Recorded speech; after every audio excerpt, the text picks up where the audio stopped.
सुना हो कि बिजली का बोर्ड सही है, प्लग भी लगा हुआ है, स्विच भी सही है, बल्ब भी सही है, और ऑन करने से जला क्यों नहीं?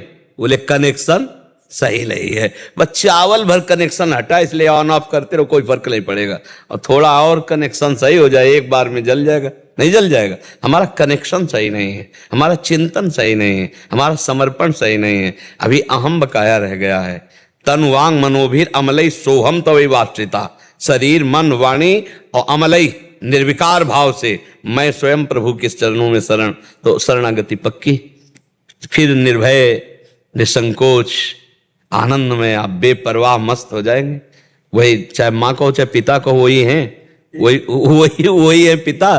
तुम्हें माता च पिता तुम्हें, तुम्हें बंधुश्च सखा तुम्हें विद्या द्रवणं तुम्हें। वही हरि माँ बने हैं, वही माँ हरि बनी है, कोई अंतर नहीं। वही कृष्ण काली है, वही काली ही कृष्ण है, कोई और एक ही तत्व है, दूसरा तो है नहीं। तो जब हम उसकी शरण में हो जाएंगे तो हमारे अंदर ये सब लक्षण जागृत हो जाएंगे। अभी हमारा समर्पण, हमारा चिंतन कहीं ना कहीं विपरीत है, उसको आपको ढूंढना पड़ेगा, उसको आपको ढूंढना पड़ेगा। गुरुदेव की कृपा के बिना नहीं है। हाँ, तो आप नाम जप करो, उसी नाम में आपको दिखाई देने लगेगा आपसे क्या त्रुटि हो रही।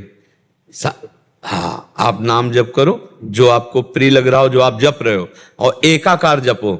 जैसे मान लो माँ, हम कह रहे हैं मान लो माँ, तो हमारे सामने माँ लिखा है, और माँ माँ, और उसी के बीच में आ जाएगी जो गलती आपकी है, जो आपकी त्रुटि है, वो साधक के सामने आ जाती कि बार बार जलन होगा और ये होगा, ये गलती है, कैसे छूटे, बस जान लेना वो गलती आ जाएगी।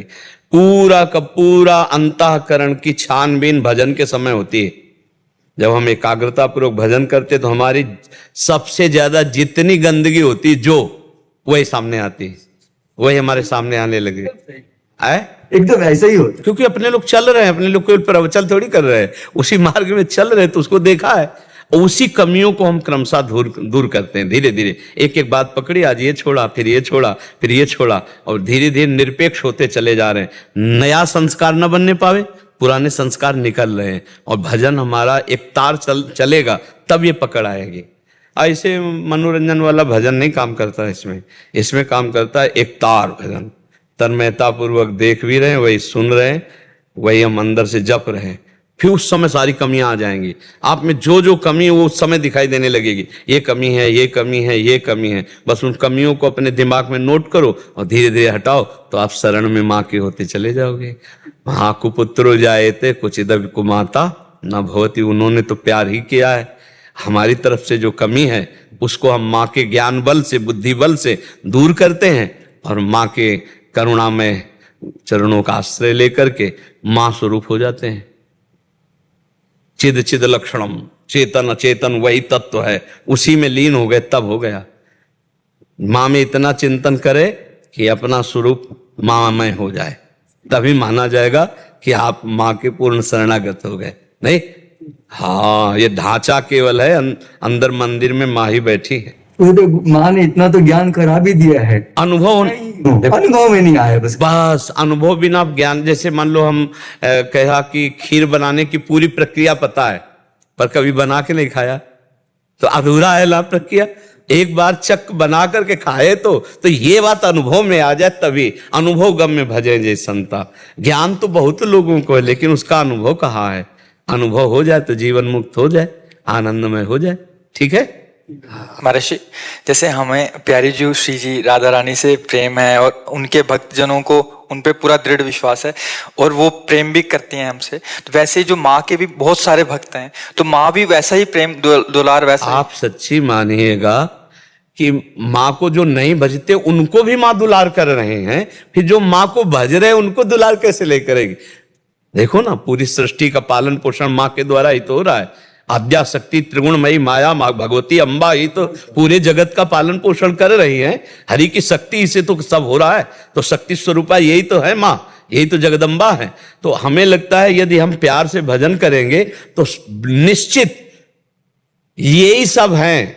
आपसे सच्ची कहते हैं, आप सीता कहो, राधा कहो, दुर्गा कहो, काली कहो, अम्बा कहो, वो महाशक्ति है, वही सब परम तत्व है। 10-20 तत्व नहीं है, एक ही है। लीला में अलग अलग लीला है।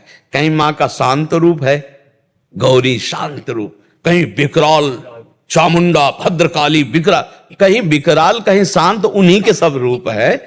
हम अगर प्यार से माँ को भजेंगे तो भगवत प्राप्ति भी हो जाएगी, ब्रह्म बोध भी हो जाएगा, जो चाहोगे वो हो जाएगा। पर इतना मानना है कि माँ से बढ़कर कोई नहीं है, बस ये अंदर मान कर के भजन करे तो उसको सब कुछ प्राप्त हो जाएगा। जैसे रामकृष्ण परमहंस जी को कौन सा तत्व बोध नहीं, कौन सा ज्ञान नहीं, और भद्रकाली माता के उपासक थे, सब कुछ ज्ञान प्राप्त है उनको, सारा ज्ञान उनको प्राप्त हो गया। तो मतलब अपनी उपासना में हमें जो दृढ़ हमारी रहना, हाँ, उसमें दृढ़ रहना। उपासक को ये मानना होगा कि जिसकी हम उपासना करते हैं उससे बढ़कर कोई नहीं है।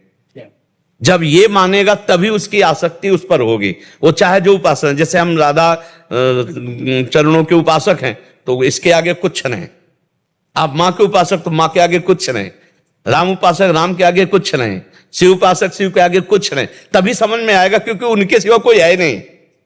तभी आपकी आसक्ति होगी, तभी आप तन्मय होंगे, और जहां दूसरा प्रतीत हुआ तो फिर वो भाव नहीं बन पाएगा, जो भाव मोक्ष प्रदान करने वाला है या प्रेम प्रदान करने वाला। प्रेम गलियत साकरी तामे दो ना समाए, एक ही होकर जाना होगा।